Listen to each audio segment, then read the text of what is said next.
So first of all, let me say how honored I am to be here tonight. And when I heard the name with the word Asilomar, when I saw that in the email, I literally gasped, because this is one of the most historic meeting sites in the history of modern biology. So let me begin by pointing out that next month, on February the 12th, we will celebrate the 50th anniversary of what was the first International Union of Biological Sciences Symposium held here on general biology. And what came out of that was this marvelous collection, The Genetics of Colonizing Species, edited by Herbert Baker and George Ledyard Stebbins.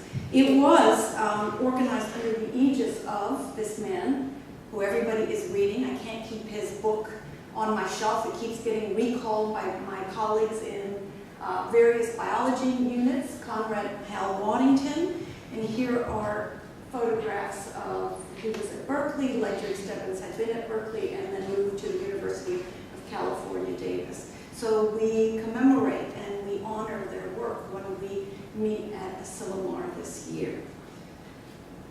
Let me start this presentation, and I warn you it'll be unusual. It's one of the few talks at ASN with no curves, no numbers, no organisms, but you will get a lot of people and a lot of texts.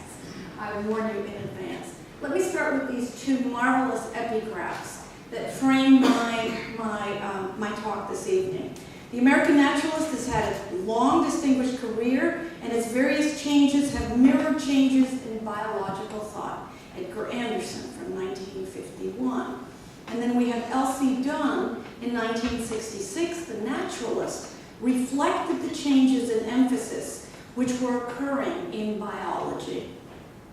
Yet another epigraph from L.C. Dunn again. It is probably true that the naturalist is the oldest continuously published American biological journal. Quite true. Propositions. We might call them arguments, or I might call them theories of my own that follow from their insights and also from mine. The history of the American naturalist and the American Society of Naturalists is the history of American biology, and you can ask me all about what I mean by American biology perhaps afterwards or in subsequent conversations. The society has suffered or perhaps grown. I'm not sure that it's necessarily suffered, but you'll see it did cause quite a bit of stress in the leadership of the organization. It goes through periodic identity crises that follow the trajectory of major developments in biological science. The periodic crises lead to moments of transition, which is why I've retitled my talk around the theme of moments of transition. It's not incessant. There's periodic happenings that we see when we look at the last approximately 100 years. I've chosen to stop in 1977, from 1867 to 1977. The late 19th century sees a transition from the phrase naturalist to biologist. And let us recall, Darwin was not a biologist. He was a naturalist. I don't know anyone who will call him correctly or accurately a biologist, even an evolutionary biologist. The phrase evolutionary biology really gains acceptance in the 1940s. He's a naturalist. What do we mean by naturalist? What is natural history? What is natural philosophy? And here I draw on my colleague, and some of you know him, Robert P. McIntosh, who wrote a marvelous life history of the American Midland naturalist in 1990. And on page 13, he provides us with a really very nice definition, if you will. Nature, naturalist, natural philosophy, and natural history have long circuitous histories and connotations extending to Aristotle and likely beyond. Natural history developed in the recognition and description of objects and phenomena in the material world, sometimes even unreal objects and phenomena such as unicorns, griffins, and plants-producing animal offsprings were incorporated in early volumes of natural history. So that can be our starting point. What do we mean by naturalist? What is natural history? The journal American Naturalist is established in the year 1867, and I met at least one Canadian in the room. This is an important it's not insignificant what happens in 1867 in Canada. Confederation, that is correct. And that is because we're told a bunch of, really what happens is a bunch of businessmen are afraid of the northern armies that are lying dormant, and they're afraid of invasion by the Americans. And this is a long way of telling you that it's in the context of an extremely turbulent period that we see the developments that begin to create what becomes the American Naturalist and the American Society of Naturalists, which is founded afterwards. Usually you get the society forming and then the journal comes. The journal emerges. American Naturalist comes before the actual society.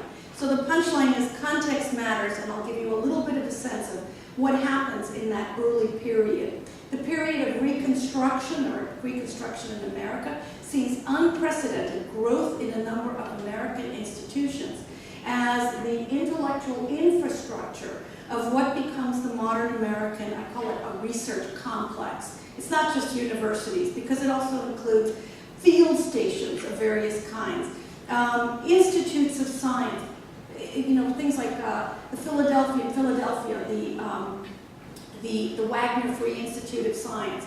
A number of museums are created, and really the late 19th century sees the boom in these museums, especially of natural history. Very importantly for us, I get this question all the time from people. When do the first professorships of biology become available? And that's not until about the 1880s. And it's a place like Johns Hopkins University that has one of the first biology programs run by William P. Brooks, the embryologist.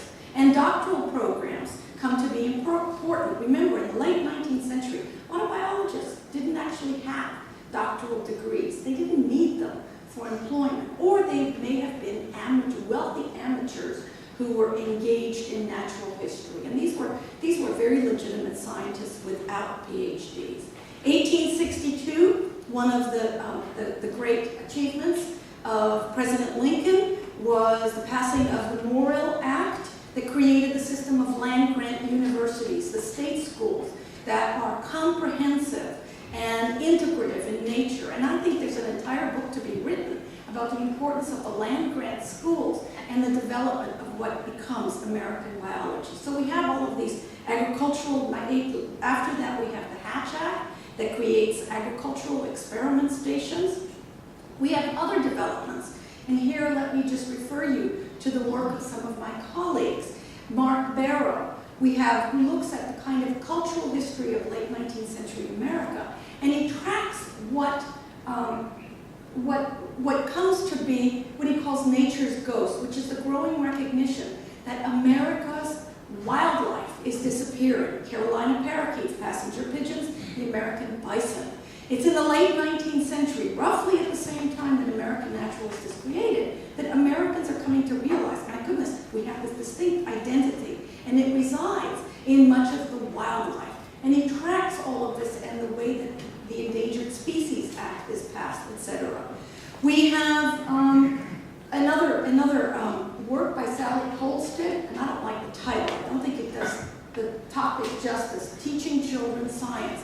And what she looks at is what she calls the nature study movement.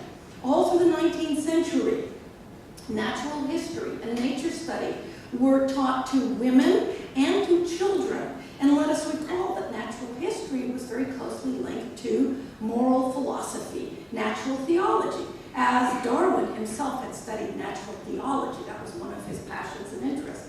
But in any case, study of the natural world was a way of communing with God, with the Creator, and it blends, it kind of evolves into what becomes science education. She ends this book, actually, with Rachel Carson.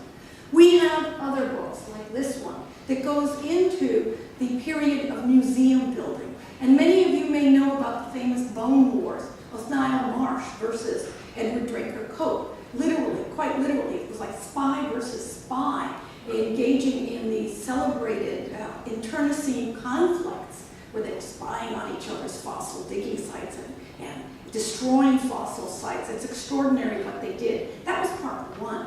Part two is explained here in the second Jurassic dinosaur rush, and this is Paul Brinkman, who takes a look at the really pivotal moment, the 1880s and 1890s, that sees this expansionist period in museum building. Why do dinosaurs become such glamour objects? He really examines the way that the displays were set up, but also just the institutional backdrop of paleontology. All of this goes into creating, and this book takes us into the 20th century, the view that biology had become assimilated in American culture, and that it offered hope, salvation, that it would cure all kinds of social ills, medical ills, and so on. In this book, the work of the late Philip Powley. The transition into the middle decades of the 20th century is, you can find in this book, The Man Who Saved Sea Turtles by Frederick Rowe Davis. He builds on the work of Paul Farber, who first used the phrase the naturalist tradition, tracing out how, in fact, it was preserved. We have the sense that natural history died. And what this book, along with other colleagues, are now doing is the fact that natural history, no, it doesn't die. It is, in fact, continuously preserved well into the 20th century.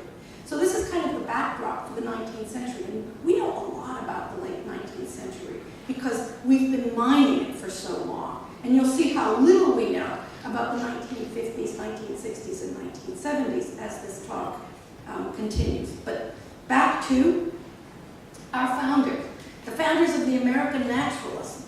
Okay, who are they? We've got Alpheus Packard, who is an invertebrate biologist who worked on horseshoe crabs. We have Edward R. Morse, who was a malacologist trained in zoology, but he also turned to Japanese culture and Japanese studies, becoming the curator of one of the great Asian art collections. We have Frederick W. Putnam, who is an anthropologist and one of the pioneers in American archaeology and anthropology, and Alpheus Hyatt, who some of you may know. He's probably one of the most famous ones of this group, who is a paleontologist.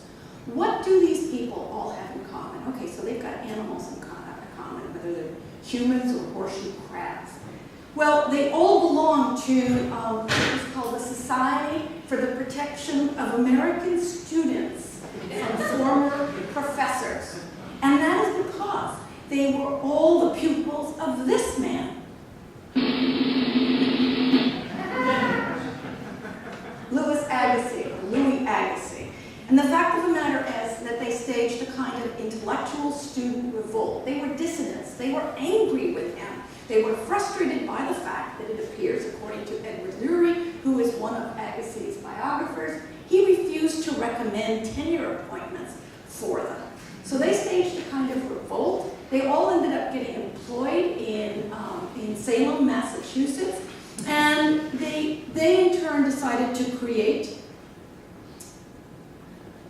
this journal, founded in 1867, and this is the frontispiece that you saw Judy had it on her opening slide, The American Naturalist. And let me offer a close reading. This is what historians do. We read texts very closely. A popular, illustrated magazine of natural history. Popular and illustrated. And it said inside that the intention within the actual first volume, the intention as they write it out as philosophers in seeking truth for truth's sake, let us not forget that our science will be enabled by publishing these facts and principles which interest alike the philosopher and day laborer. Day laborer being a person who was disengaged from scientific practice. The journal, magazine, Popular Illustrated, was serious. I cannot emphasize that. This is a serious journal of science. But it was also aimed at a broad spectrum of readership. And it reported on expeditions, on all kinds of curiosities, a kind of a news magazine of science at the time. And if you've never seen some of these early volumes, let me take the opportunity just to showcase both the artistry and the science just by looking at the bindings of the first 4 volumes. This is volume 2. Volume 1. Can you see it in the back very well? Yeah. Okay. They're absolutely spectacular. And these are actually on open shelves at the University of Florida. I'm sure you could get them as well. Volume 4, which has, it's actually brown. I'm not sure why they changed from green to brown. And the contents had a number of illustrations that were equally both beautiful and silly and unexpected. And here we have Edward Drinker Cope, Fossil Reptiles of New Jersey. You know, I couldn't help thinking, I was preparing this and I went, no, actually they're politicians. Here speaks with forked tongue. I couldn't help it. I couldn't help it as I looked at this image. But one sees these kinds of representations in natural history, books, illustrations, and they tell us a great deal. I mean, that the word dinosaur was invented in the 1850s, and the representations of what were also called megatheria, the big beast, make us laugh right now. Some of the illustrations speak to the interest in anthropology and archaeology, and here we have primeval monuments of Peru, for example, and then we have these incredibly inventive papers, the songs of the grasshoppers. Someone studying the musical pattern and trying to write out the music of grasshoppers. So this is the American Naturalist. 1871, the first of the transitions, what I call these moments of transitions, and this one is fairly painless. And we have an illustrated magazine of natural history. The first transition signals professionalization, and that's because the term popular is removed.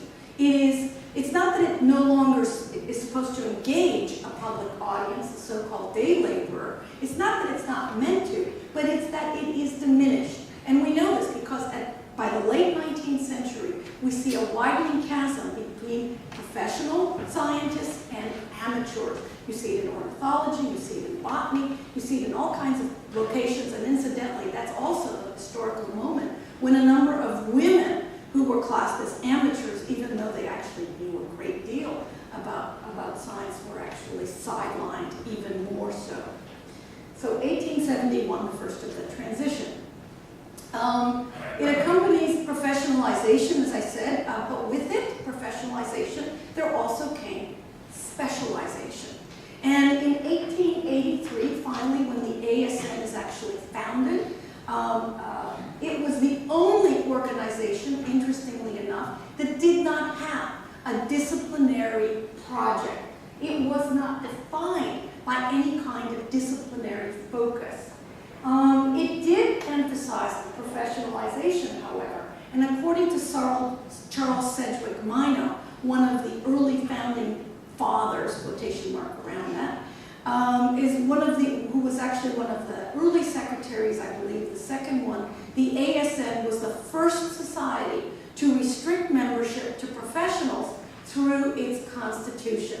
And that's one of the demarcations, one of the distinctions of the ASN. The membership clause of the Constitution read as follows: membership in this society shall be limited to instructors in natural history, officers of museums, and other scientific institutions, physicians, and other persons professionally engaged in some branch of natural history. And let us recall that a number of physicians were also skilled naturalists. A number of people were actually doctors, but they were also naturalists. And, as well, physiologists and anatomists were also part of the original ASN. The emphasis of the meetings at ASN was focused at this interval of time on techniques and research as well as education. And despite the fact that the pupils of Louis Agassiz were in revolt against him, they nonetheless embodied his vision of science in the late 19th century. He really focused education and outreach in his own work. He was the creator of what became the first major museum of natural history, the Museum of Comparative Zoology. And one of his pupils that I've got to single out, because he's got a great haircut, but also because I think it's just a marvelous portrait, Edward Drinker Cope. And he's one of the two involved in the bone wars of the late 19th century. He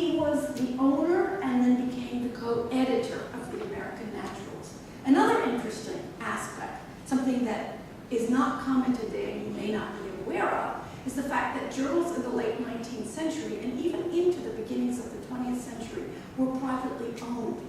You didn't necessarily subscribe to a society and in that process subsidize a journal. That's not the way it happened. The journal was supposed to be money-making. That's what we mean by privately owned. And his estate purchased it, and he began to be one of the co-editors of the estate.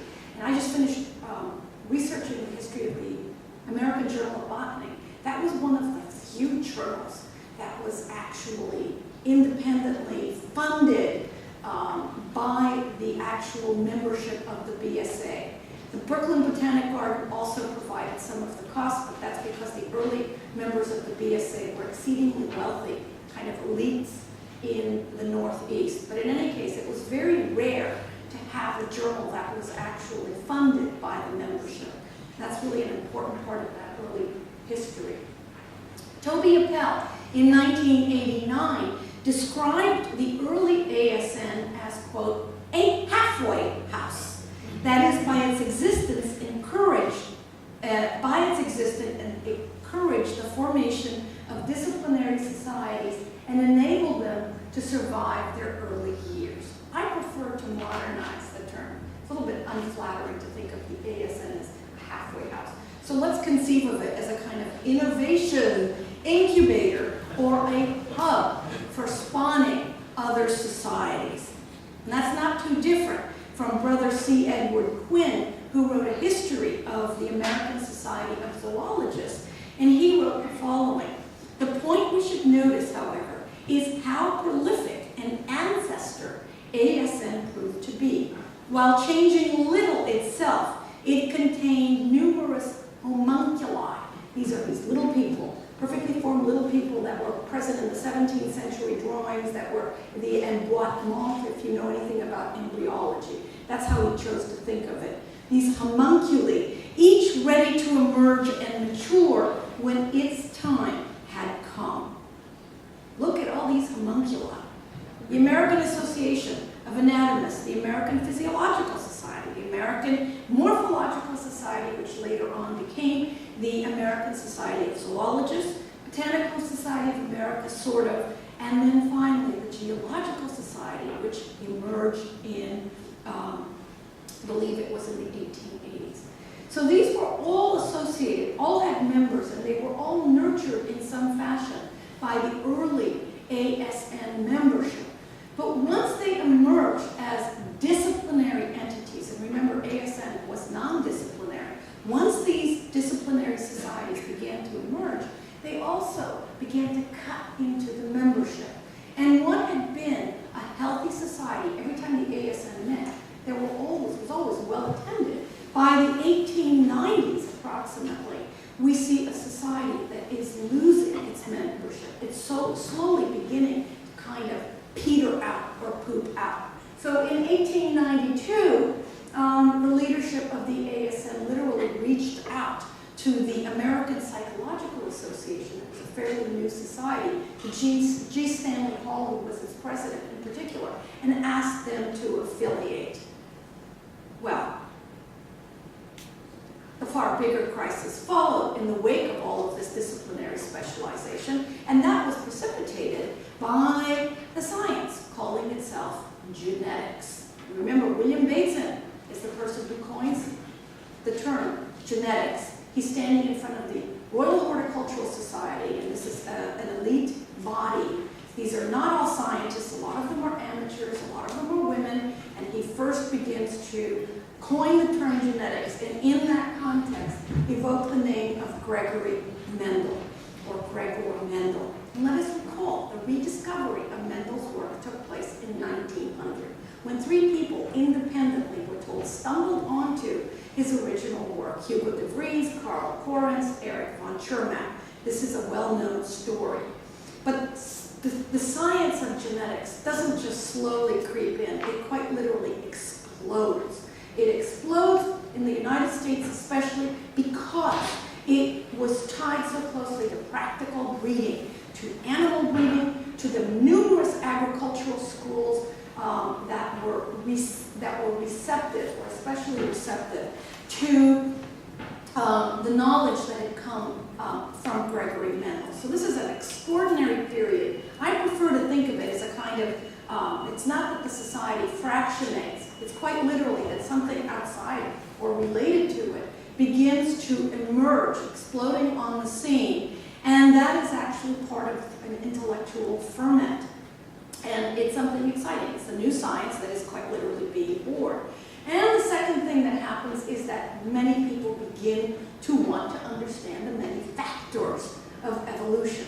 We call this epoch, an older generation of historians of science termed this interval of time the eclipse of Darwin. That's actually Julian Huxley's term in 1942 when he writes The Modern Synthesis. And that's not really right. It's not that Darwinism is eclipsed. It's that there's so much going on in evolution. It's not that there aren't people interested. It's that they're looking for material causes. They're looking for the mechanisms of evolution. And in particular, they're looking for the factors of evolution. That's one of the reasons they begin to turn to mutation theory, aristogenesis, directed evolution, a number of neo-Lamarckism, as was endorsed especially by people like Cope and Hyatt and Picard. The students of Agassiz tended to favor progressivist evolution moving forward. So there's intellectual reasons. Things are happening at the turn of the century. This is not a bad thing. This is typical of what happens when you have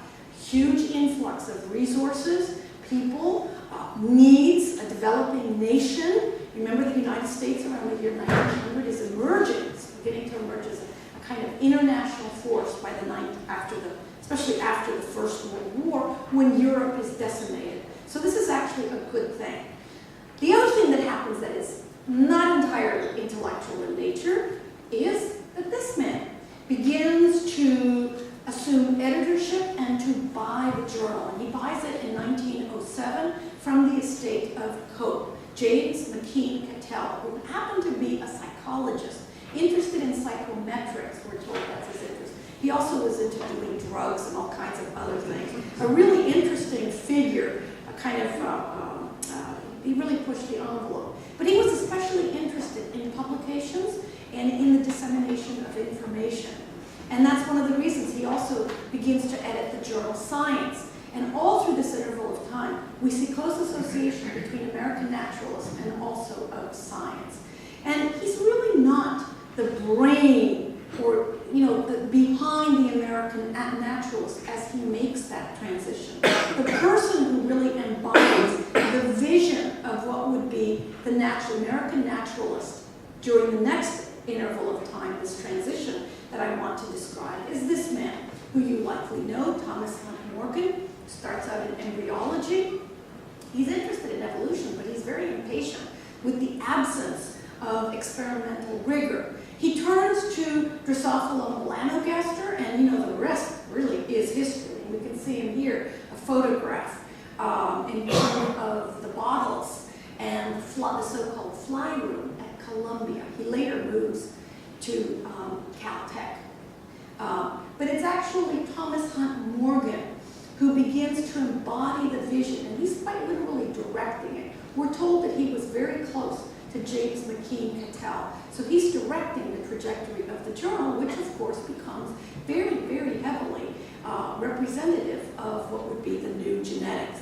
And L.C. Dunn's 1966 paper tells us that he published over 40 papers in the American Naturalist subsequently. When you look at the American Naturalist before 1907, and you don't see very much in genetics, and you don't see very much in evolution.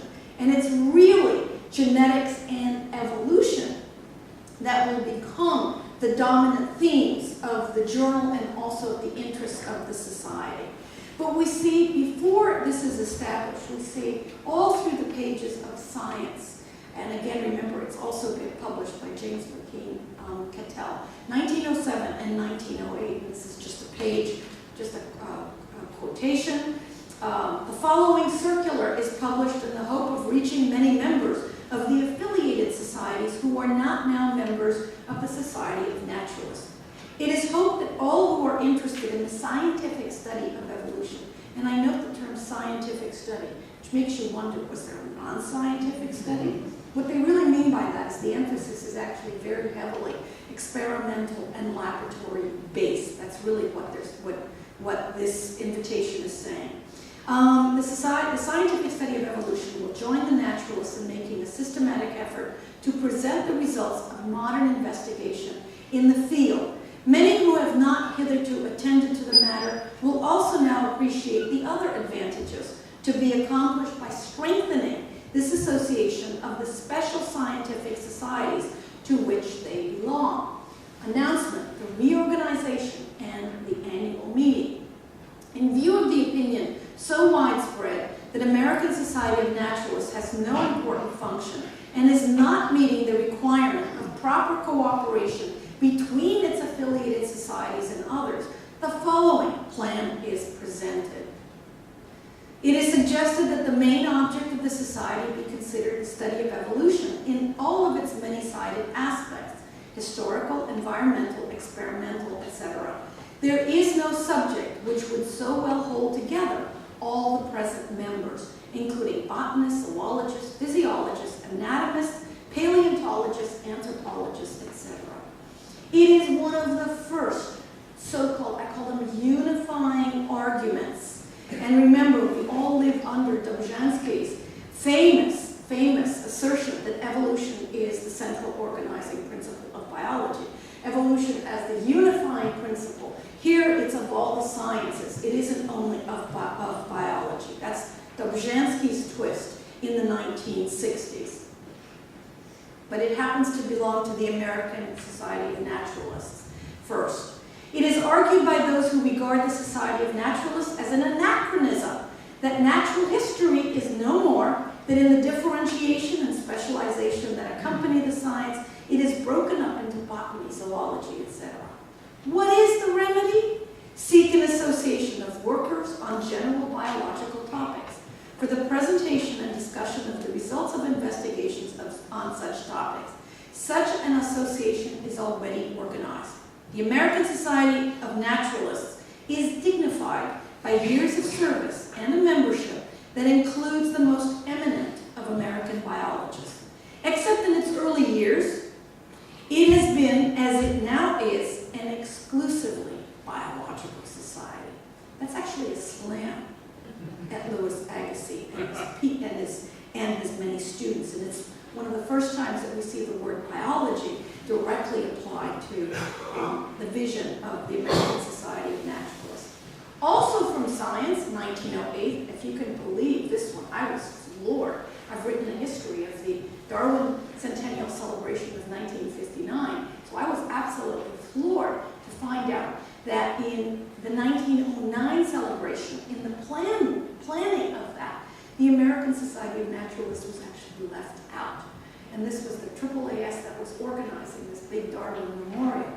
So here we have complaints in 1908 from the secretary of ASN, H. McKee Noer, who writes on the Darwin Centennial Celebration, here arrangements, peculiarly the province of naturalists, have been perfected without consulting their official representatives. You know, he's very upset about this. And then he writes later on, just to paraphrase it, the fault lies not with the AAAS, it lies with the naturalists because they failed to organize themselves to support evolution. In other words, this is what you get when you are part of the Agassiz group. You really don't support evolution, you don't support theory, you don't support genetics, and as a consequence, you are left out of the biggest happening at the turn of the century, namely the Darwin celebration. 1909 is, of course, the 50th anniversary of the publication of On the Origin of Species, the 100th anniversary of the birth of Charles Darwin. So as a result, we see this transitional moment, 1908, where it becomes a monthly journal devoted to the advancement of the biological sciences with special reference to the factors of evolution. This is now on the masthead of the journal. It's a major transition in that it sees an emphasis on genetics, experimentation, or laboratory science, but also theory. The emphasis is on theory at that time, and evolutionary theory in particular. Emphasis is also on the phrase biological science. Agassiz's influence is over in the year, ironically, that the American naturalist was also celebrating his birth. So he was born in 1807, and the American naturalist, which is his students, actually, the achievement that his students bring forth is now in transition. Between 1907 and 1945, approximately, I think. I chose 1945 because it's the end of the Second World War. It's the death. It sees the death of Thomas Hunt Morgan, and as we'll see, lots of things happen during this interval of time. A number of important works begin to be published in genetics and evolution. The next crisis, and then the transition, is actually precipitated as a result of success. Too much success again, in both genetics and evolution. The unification of the two come together beautifully in the 1920s and the 1930s, the fusion of genetics and evolution, and in turn, it means an appropriation of that unifying argument. The real heavy in the story, the crisis, is this man. That's a fly out. I like that one because it's a bird. And as we know, Ernst Mayr was the great avian biologist of his time. The author of Systematics and the Origin of Species, 1942. And, I've gone down on the record as calling him the Darwin of the 20th century. This man is a naturalist, above all. And in his historical work, he really endorses the view that naturalist systematists are responsible for the evolutionary synthesis. He writes the whole of Systematics and the Origin of Species, incidentally, because of the successful work of this man, right? Mayer's book, Systematics and the Origin of Species, is meant to be a direct assault. It's a response. It's a salvo that he fires against Theodosi Stabzhansky. The title of his book is Genetics and the Origin of Species, 1937, and he chooses that title because he believes that Darwin has really failed to come up with a viable theory of heredity. It was one of the scientific criticisms that you could justly make. He just didn't know very enough about inheritance to be able to really justify and explain his theory fully. And that's what happens between 1859 and about 1920, is that genetics needs to be worked out and then brought in together with selection theory, with Darwinian selection theory. It's not just Ernst Mayr and Theodosi Stabzhansky. It's these people as well. And I love this photograph. And now that I show it, if I travel and I'm asked to show it, I always get a question from the audience, Betty, they're also male. And I go, yes, this is the society, what becomes the Society for the Study of Evolution. The celebrated Princeton meetings, the bicentennial of Princeton, saw this, august body. I love this photograph. Let's show you a real rarity. R.A. Fisher, next to Sewell Wright.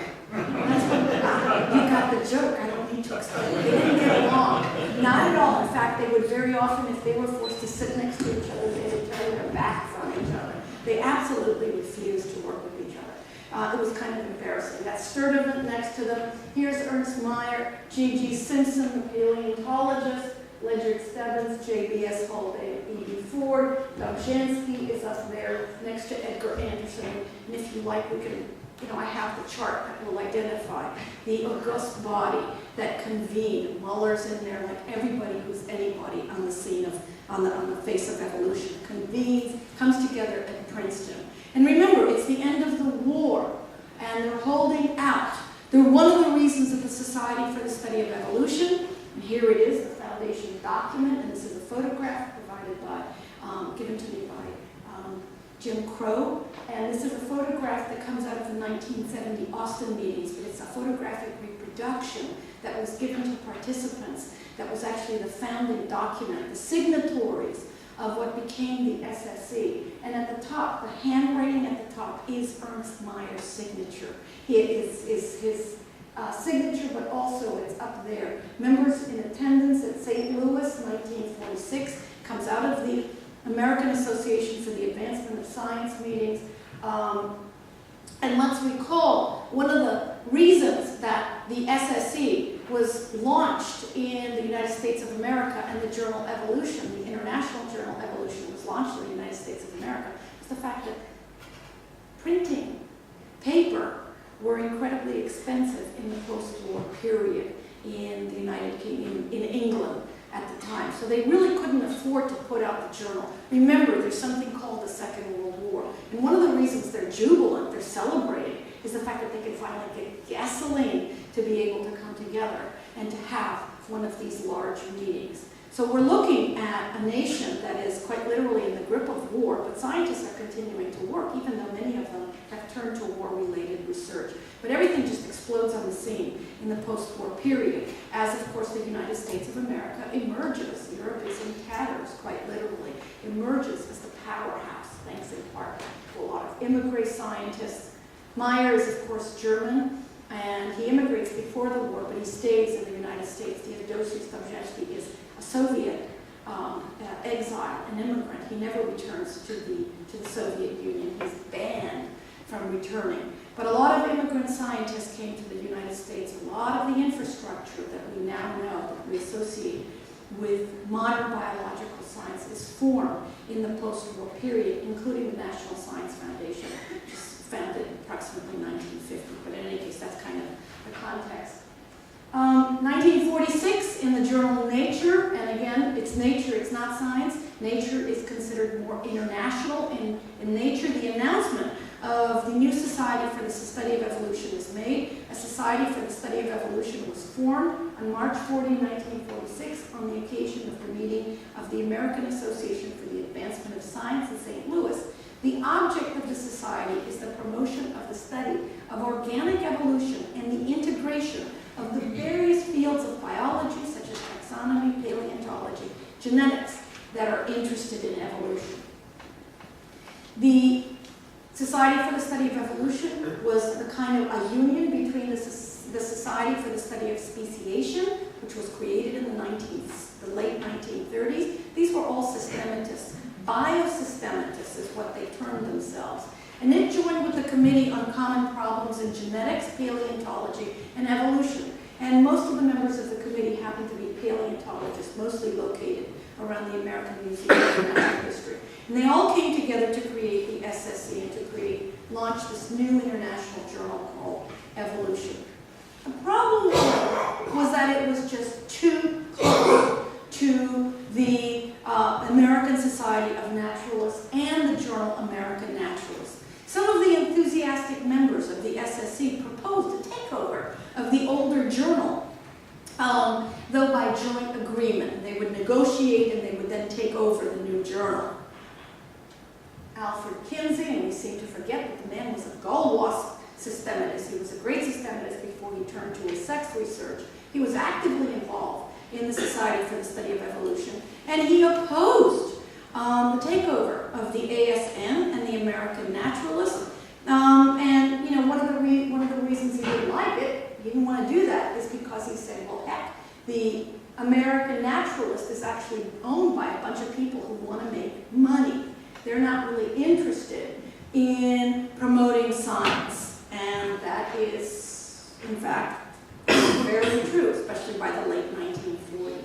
In defense, H.J. Muller, the Drosophila geneticist, writes the following: a considerable number among the naturalists, including perhaps the majority of the executive committee, see little point in having it, meaning the relationship between the ASN and AMNAT and the SSE, continue as a rival society, and would, if there were a dignified way out, favor giving over the advantages of their old standing and prestige to the new society. As you know, they have been in the past, whether or not officially, the only society whose main interest was in evolution.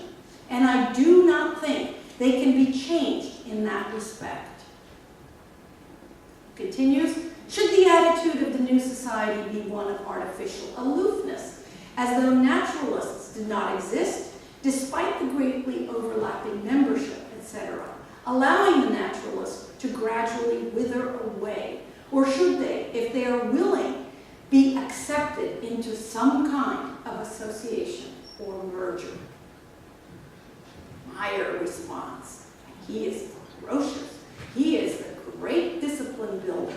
This is one of the ways that I think he really contributes to 20th century evolutionary biology. His response to Muller defended the SSE and his own sensitivity.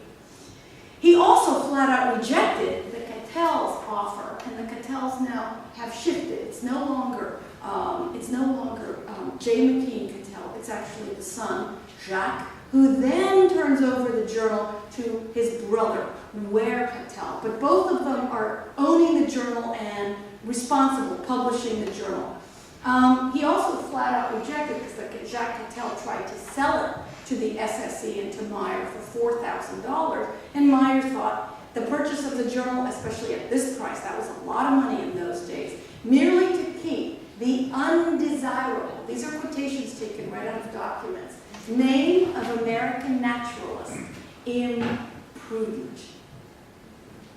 Where Cattell responded, he took over the journal as the owner and the acting editor. In his response was that the American naturalist was losing money with the new competitor, the journal Evolution. The American naturalist was in trouble. What he did was to expand the scope of the journal to make it a news source. So this is the response that the ASN, that the American naturalist rather had.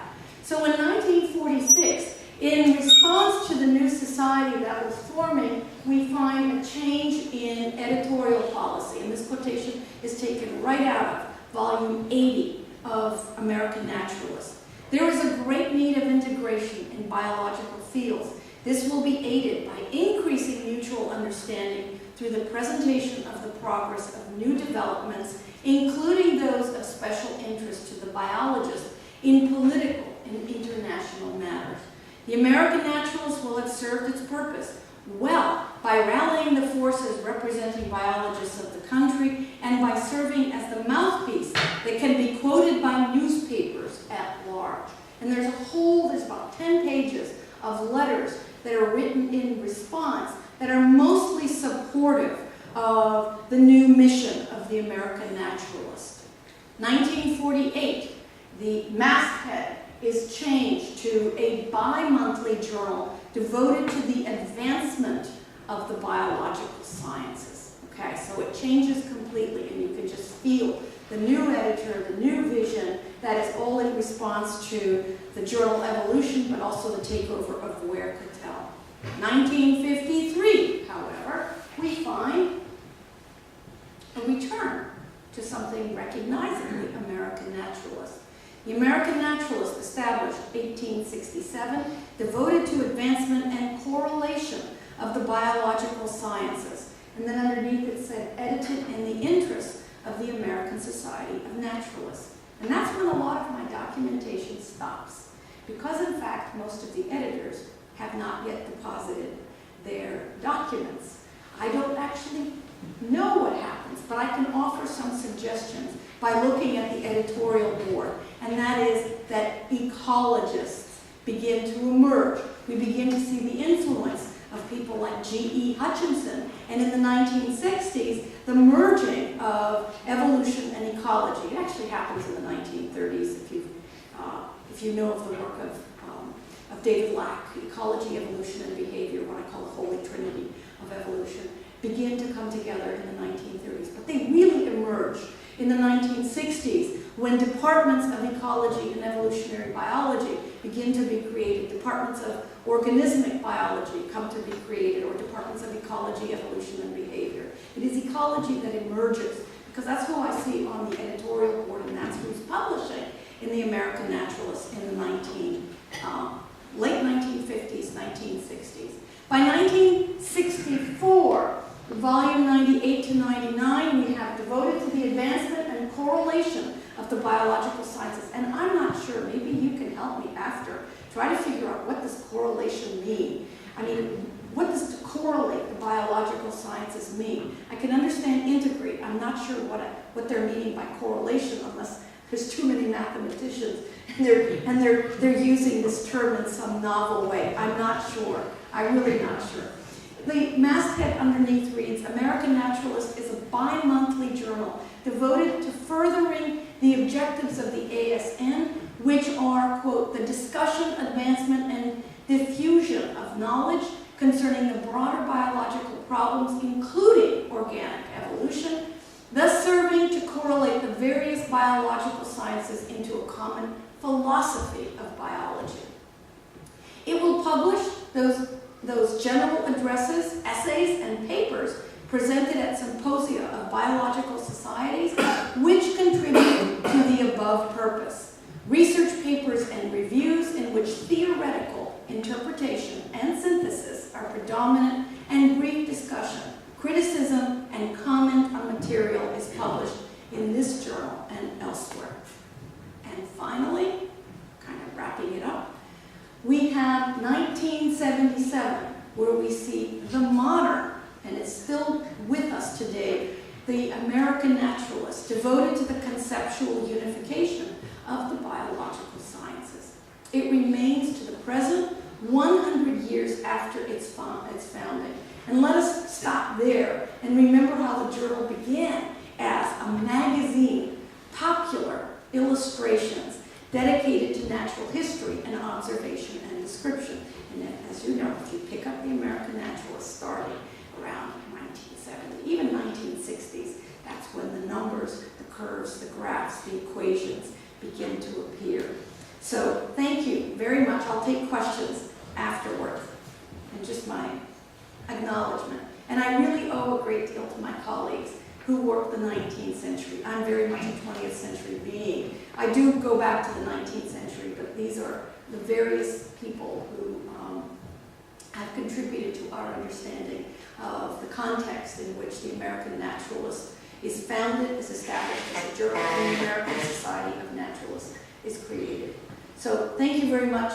I'll take questions.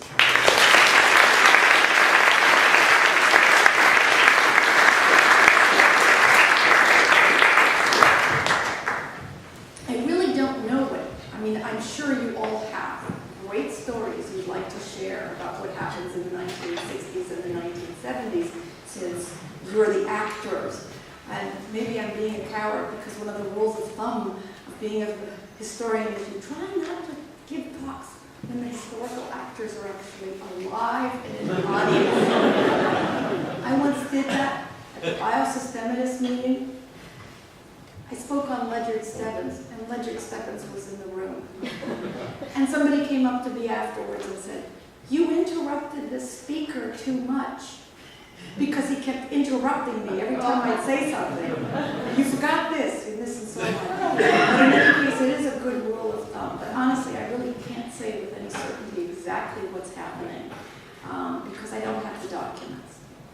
This is a long way of asking all of you to consider donating your papers to the American Philosophical Society, because we need them. I know these people because their documents, their papers, their correspondence exists. If we lose that, and we probably will thanks to electronic communication, we're sunk. Question? So at the beginning you suggested that the history of ASN and that's the history of American biology. Given the explosion of molecular biology in particular, but also things like neuroscience and so on, I mean, numerically now, whole organ biology is tiny compared to molecular biology in all its various forms. So to what point do you actually think that initial statement is true? At what date did the ASN perhaps stop being a history of American biology? Because presumably by the Second World War, molecular biology was far more important than whole organ biology. Molecular biology is actually very recent, much more recent. 1953 is, of course, the articulation of the structure of the DNA. It's not until the 1960s. And of course, you can read it. You can read all about it in E.O. Wilson's Naturalist, where he talks about the molecular wars at Harvard. And that's one of the things that gives rise to the fissure between the departments. Department of Cell and Molecular Biology, and then we have organismic biology. Depends on who you ask. May I provoke you? I do. May I provoke you? I have colleagues who don't think molecular biology is biology.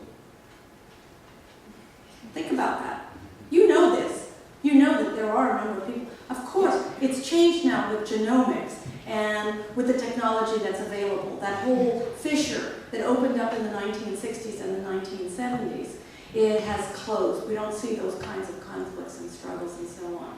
But, you know, I really wish to push that discussion.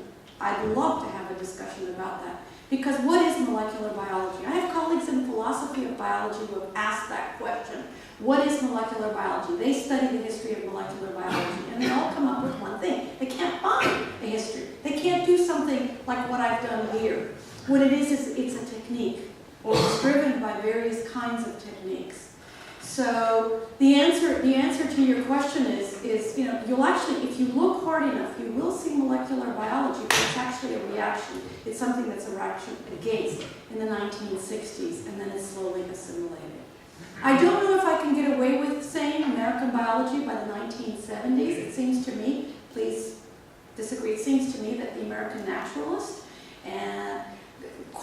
becomes a kind of, takes advantage of a niche market, and that is stressing, again, the conceptual unification. Conceptual unification can be interpreted in a number of different ways. To me, it sounds a lot like theory. Concept, unification. Those are philosophical terms that imply some kind of overarching or undergirding theory, very often mathematical in nature. So I mean, if you look at the history of biology, and the other question you should ask is, you know, what do I mean by American? Do I really want to put a national label on this? And the answer is, I would put a little bit more nuance to it to say it's what happens to the history of biology in America. But it so happens that in the 20th century, especially after the First World War and the Second World War, most of the biology that is taking place, most of the developments are, they may be European immigrants, but it's the United States. It shifts in the very end of the 20th century. We have a number of, you know, institutions that recover from the war. But you don't have, I just don't think you have anything comparable to the American land-grant school. I really wish somebody would really look at the contributions of the land-grant system. Places like, for example, Wisconsin, Cornell, Berkeley, and I have worked at Berkeley, looking at the creation of the Department of Genetics there. You just didn't have anything comparable in England or in Germany. They had other influences. You know, Germany has all these great museums and centers, and I don't want to but the Germans dominate the biological sciences in the 19th century. They are the great laboratory experimentalists, and to some extent, their work is imported, and their research style is imported to the U.S. But, you know, there is a kind of a flavor, a style. Some people call them epistemic styles. My colleague Jane Meinschein at Arizona State University argues for epistemic styles. She looks at the transition from German biology to American biology. But I'm not sure if that, I mean, I think your point is very well taken. I think that there is this tension in the 1960s and the 1970s between biologists and people who will be in organismic biology units and molecular and cell biologists who divide. But I'm a snob. I live in the College of Liberal Arts and Sciences, and one of the reasons that I love the University of Florida is the College of Ag and Life Sciences, the medical school, our Museum of Natural History, all of these marvelous units that are associated with being, you know, having a medical school on the campus, having the agricultural school on this campus, and having us in the College of Liberal Arts and Sciences. I love it and I hate it because it means there's constant negotiation that has to take place. Constant. If you want to create a major, you've got to be watching what these other groups do. I have colleagues who don't think people in the medical school do biology. It's nonsense. I think it's nonsense. But you've probably all heard versions of these kinds of prejudices. Mm-hmm. I'm curious, you said in the 1950s the colleges started to move into AMNAC Have you studied anything about the history of the Ecological Society of America? Was there something happening in the ecological Sarah society that Johnson. people were running from? I haven't. Sarah Johnson has. No, I don't think they're running from the ESA. I think what you're looking at is the wedding between ecology and evolution, and the enormously productive, marriage. People call it the wedding between the two. That comes out after the 1960s, and I'm sure many of you have come out of those programs. I came out of one of them myself, but I think that's what happens. It's interesting because at Cornell, there was a graduate field called Ecology and Evolutionary Biology, but the department was actually called Ecology and Systematics. And there was this huge struggle while I was a graduate student because the systematists wouldn't give up the term systematics. And they held on to that. So there was a rift between the section and the graduate field, which was Ecology and Evolutionary Biology. I tried to look at when do the first departments of evolutionary biology come to be created. They're not. They're always in conjunction with E. It's ENEB or ENBB, Ecology, Evolution, and Behavior. That's the configuration in the 1960s, approximately.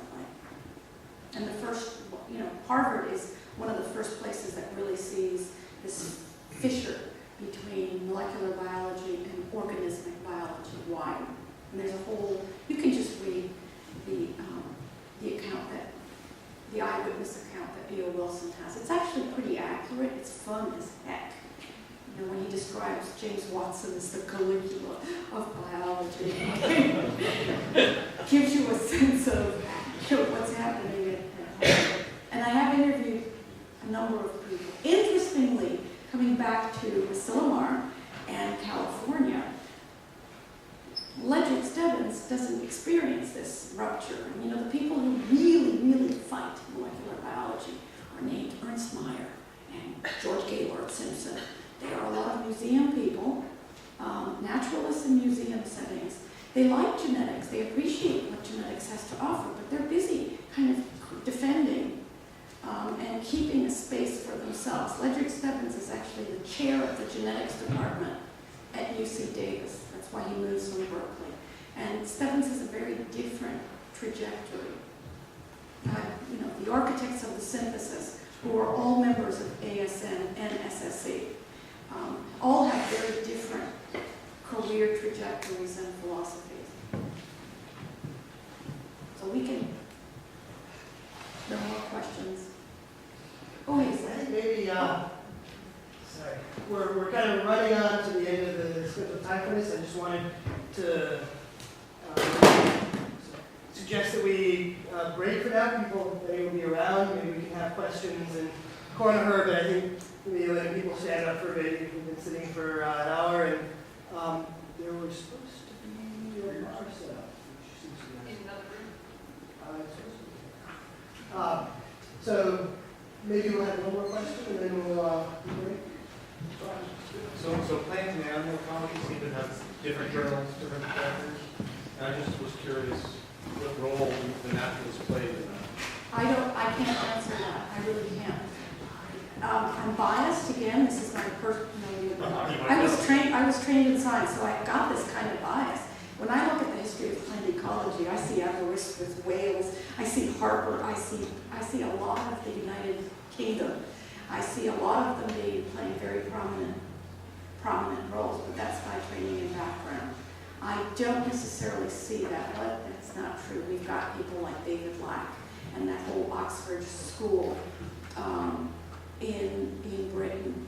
But I can't tell you that level of specificity what happens between the two. I guess I was just thinking about that I don't remember a lot of my classic papers in plant ecology that are naturalists. I do think there are probably more animals. I suspect there was more animals than that. Well, I think that maybe part of that may be the kind of legacy that we have that comes from the 19th century. I'm not sure. There's no reason for that, right? Other than students have